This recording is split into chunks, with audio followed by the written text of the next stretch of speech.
I lost my best friend to cancer, then found out her child is my husband's. But I believe my husband is the victim. I don't even know where to start.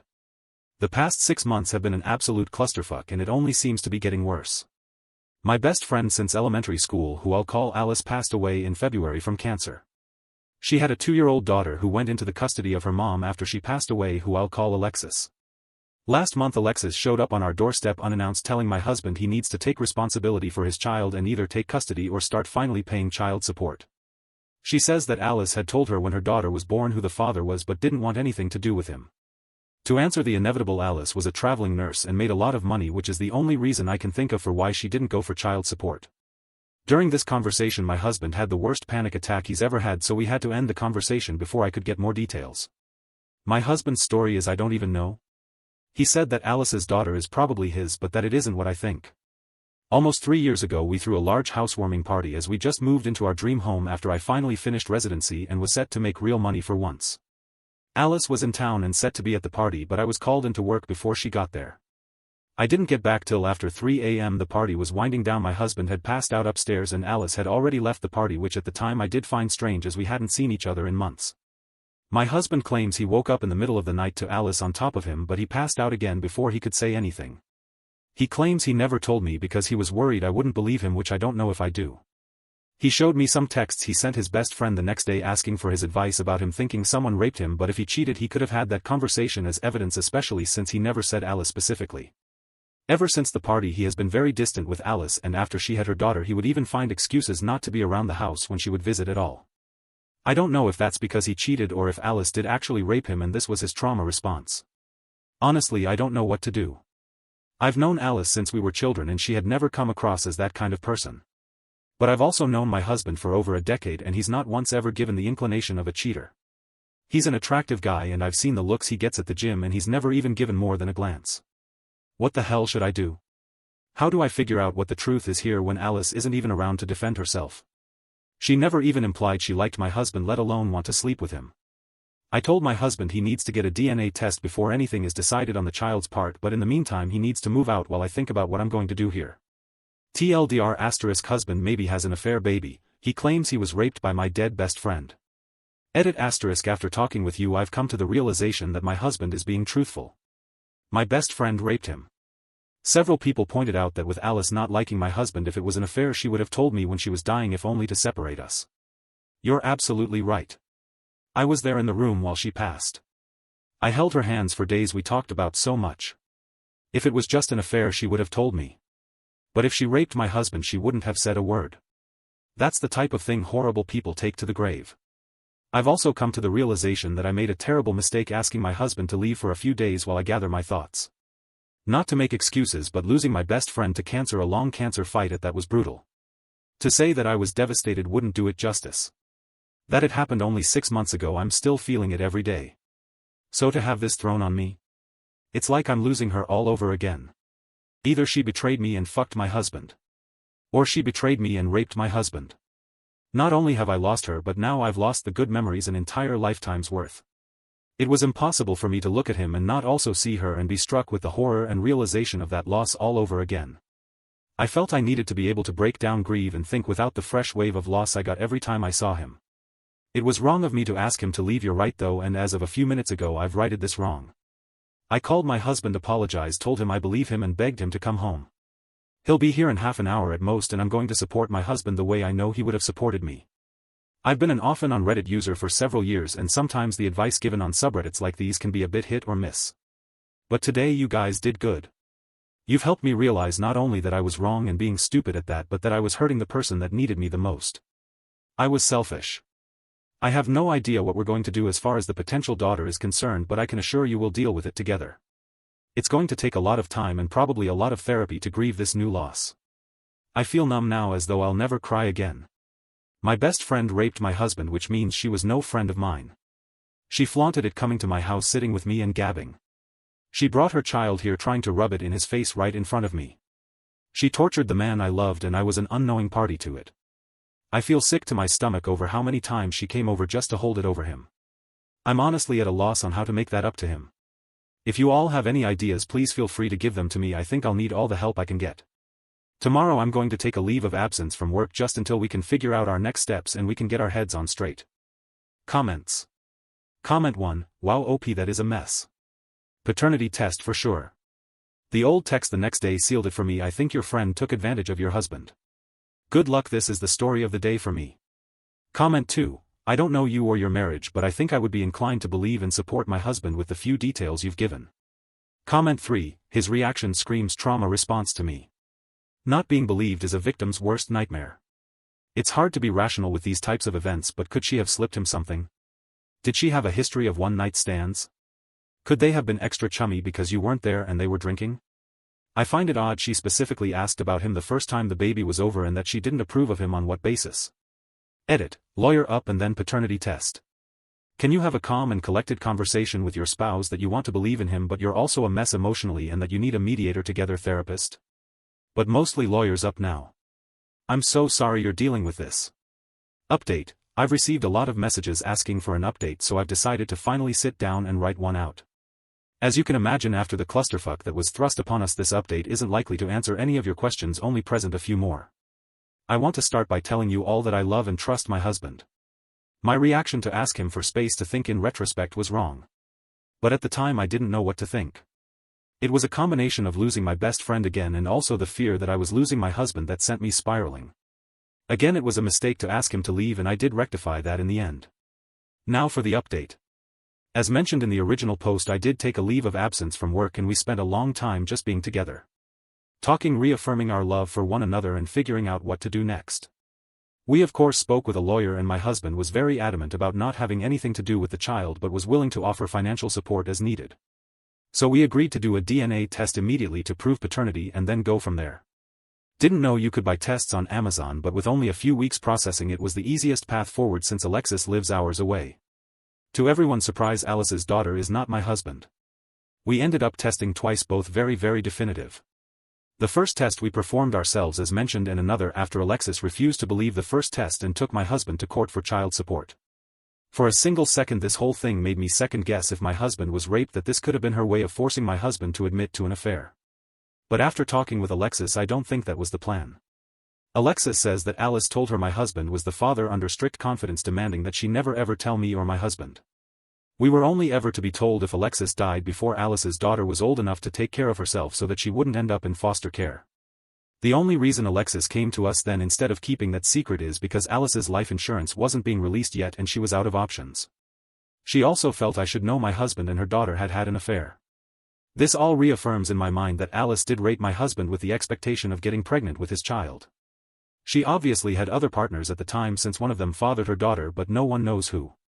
It's clear to me that Alice believed it was my husband. I did suggest Alexis upload a sample to Ancestry, see if any matches pop up, but as Alice traveled all over for work I don't know that anything will ever come of that. In truth, I've washed my hands of the situation. This did enough damage and I don't particularly plan to be around for any more. My husband and I have gone through a lot of counseling and will likely continue for a while. This whole situation damaged us both, my husband more obviously, and I don't think we'll fully heal for a very long while. To answer a few questions, no, sadly there isn't a hidden diary or text to explain what the fuck was going on. My husband and I are not getting divorced. He understands why I reacted the way I did and has been strong when I was weak before. I've spent the past 7 months being strong while he was weak, so we're considering the whole thing even. We are still madly in love and plan to be together for a long time. Still more on this. No, we will not be adopting Alice's child. If she had been my husband we would not have been adopting the child. Ultimately I thank Reddit for setting me straight. There was a massive outpouring of support and corrective advice. To say I got a slap in the face would be a descriptive but apt way to put it. I needed it then and I thank you for it. To say that you may have saved my marriage is an understatement. I do however have some good news. During my leave of absence while my husband and I rediscovered what makes us love each other the most, I got pregnant. We're expecting our first baby, a girl, in a little over 3 months, and my husband and I are ecstatic. And no, we will not be naming her after my dead ex-best friend. TLDR, not my husband's baby, not our problem. No answers, just questions, and oh, I'm having a baby. Story 2. I walked away when my boyfriend said he wanted kids, then I found out the betrayal went even deeper, involving my own best friend. I don't even know where to begin, you know? It's like, where do you start when your life has become a complete and utter train wreck? Maybe from the beginning, I guess. About a year ago I met Mark. He was going through it. Separated from his wife, divorce papers flying back and forth the whole 9 yards. I'm usually super careful about dating guys who are only separated. Too much baggage, too much potential for things to go sideways. But with Mark it was different. We just clicked. We had this instant connection, this shared sense of humor. I found myself dropping my guard, ignoring all the red flags that were practically waving in my face. In hindsight I was an idiot, but love makes you blind, right? Right from the start I made one thing crystal clear. I can't have kids. Medical reasons. Hysterectomy waiting list and all that. I'm child-free, period. It's a non-negotiable. Mark always said it didn't bother him either way. He already had 2 kids from his marriage, and frankly the relationship with them seemed strained. They didn't really like going to see him, there was always some excuse. At the time I thought it was just the divorce messing things up. Now I think he just wasn't honest about how bad it was. Fast forward a few months, the divorce is final. Cue the hell spiral, as I call it. I've seen it happen to friends before. The post-divorce meltdown, I warned Mark about it, told him to brace himself. But he was adamant. He was gonna be fine. He'd handle it. He's too good for that. I should have known better. Spoiler alert, he wasn't fine, he was totally spiraling. Sleeping too little, moody as hell. I begged him to go back to therapy. He'd been in therapy before we met during the separation. That was actually one of the things that made me think he was a decent guy, you know? That he was willing to work on himself. I thought he's a progressive man, good. Now he was all I'm fine, therapy is a scam, you don't understand me. It was like talking to a brick wall. I kept telling him not to bottle things up, to talk to me, to anyone. I even suggested he call up some old friends, but he was all, I don't have anyone. It's like, dude, you burned all your bridges before you even met me, I can only do so much. I was urging him to reach out to his old friends, but it was like he didn't have those kinds of deep conversations with anyone besides me, and it felt like a lot of pressure. And then the bomb dropped. One night he sent me this voice note. He's been going on about the divorce, his kids hating him, feeling like a failure, the usual pity party. And then out of nowhere he says, you know, I think I want to have more kids. More kids? Dude, what the actual fuck? I almost choked. My heart literally stopped for a second. I'm on the waiting list for a hysterectomy. I made it clear from the beginning that kids were not on the table. How could he just say that? Like it didn't matter what I wanted? Did he even realize I don't want kids, or was he thinking I can magically change my mind? He did know, since it was one of the first things I clarified with him. And the worst part? He kept texting me as normal, like nothing had happened. Like he hadn't just detonated a nuclear bomb in our relationship. I had no idea. I had no freaking clue what to do. How do I even confront this? He practically has no one else to talk to besides me, and I'm the one who can't give him what he wants. Inside my head the relationship had basically expired, died a slow and painful death. This was it. The end. The next few days were agonizing.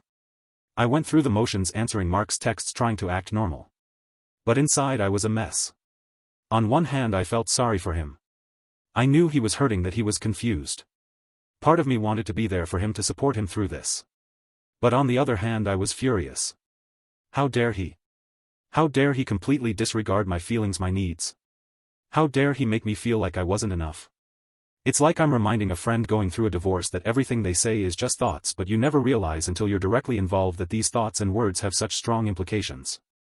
I turned to Reddit, posting an anonymous thread, spilling my guts and begging for advice. The responses poured in, a mixture of sympathy and tough love. Sounds like you just need to be upfront and honest. Tell him he wants more kids and you can't give that to him, someone wrote. You've broken up with him in your head, not him breaking up with you. That top comment hit hard. I was just keeping him around because I was terrified of being alone. Another person chimed in. Sounds like you need to break up with him. It is a shame how men tend to end up lonely due to refusing to invest in a social support network, but alas, women can only do so much for men. Break up and let him rely on a therapist to handle this life crisis of his. That comment about social support really resonated with me. I kept encouraging him to reach out to his old friends. The advice was helpful, but it didn't make things any easier. I still had to face Mark. I still had to have the conversation, and I was terrified. What if he tried to say everything I wanted to hear so that I would stay? I couldn't do that to myself. What if this spiral was going to go deeper than I thought? What if these feelings ran so deep it was beyond fixing? Finally I bit the bullet and asked Mark to meet me. We met at this small coffee shop, the place where we'd had our first date. Looking back, it felt like a lifetime ago. He was late, of course. He looked like hell, his face pale and drawn, the dark circles under his eyes practically purple. "Sorry I'm late," he said, slurring his words slightly. "Had a rough day." I nodded. "I know." We sat in silence for a few minutes. I didn't know where to start. Finally I took a deep breath and said, "Mark, we need to talk." He looked at me, his eyes filled with apprehension. "What's wrong?" "I heard the voice note you sent me," I said. "The one where you said you think you want more kids." He didn't say anything, just stared at his coffee. "I know you're going through a tough time," I continued, trying to keep my voice steady. "I know you're feeling lost. But you have to understand, I can't give you what you want. I can't have children." "I know," he said quietly. "But I don't know what to do. I love you and I don't want to lose you." "I love you too," I said. "But love isn't always enough. We need to be on the same page. And I don't think we are anymore." It was like I was just having thoughts and saying it. "So this is it?" he asked, his voice barely above a whisper. "This is the end?" I nodded. "I think so." Mark looked at me, his eyes filled with pain. "Can't you give me more time?" he asked. "Just a little more time to figure things out?" I shook my head. "I'm sorry, Mark. I can't do that. I already gave you a year, Mark." "Why not?" he pleaded. "Why can't you just give me a chance?" I wish he asked this the first time we got together. I looked at him, really looked at him, and I realized something. He didn't get it. He didn't understand what I wanted, what I needed. He just wanted me to stick around until he found some other woman who could give him those kids. The fact that he changed his mind and said he didn't want kids this morning just showed how confused he was.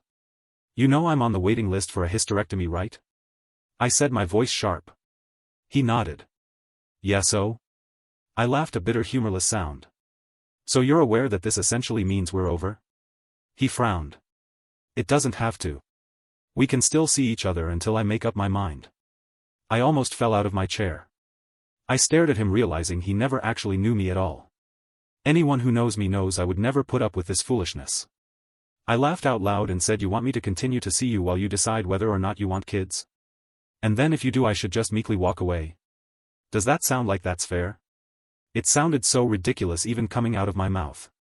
He mumbled, "No, but I like being with you and don't want to lose you." He was too invested in what he wanted and never thought of what I wanted.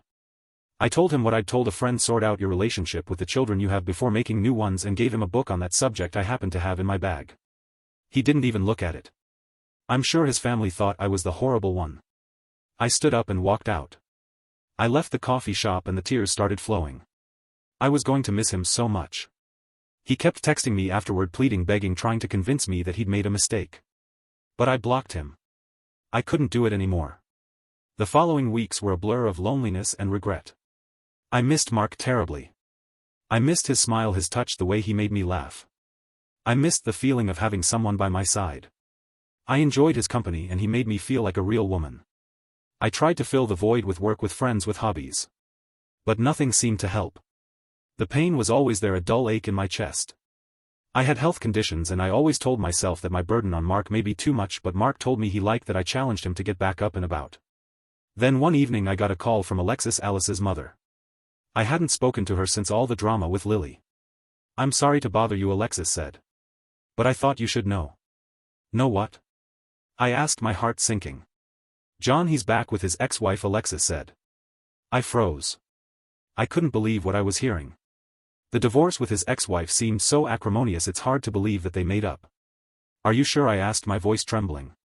"No, I'm positive," Alexis said. "I saw them together. They looked very happy." I hung up the phone and the tears started streaming down my face. I felt like I'd been stabbed in the heart. All those open discussions with Mark just went to waste, so it was all a lie. John never really loved me. He was just using me to fill a void in his life. He went back to his wife the minute he found someone who could give him those kids. It felt like all the therapy he was going to didn't do anything.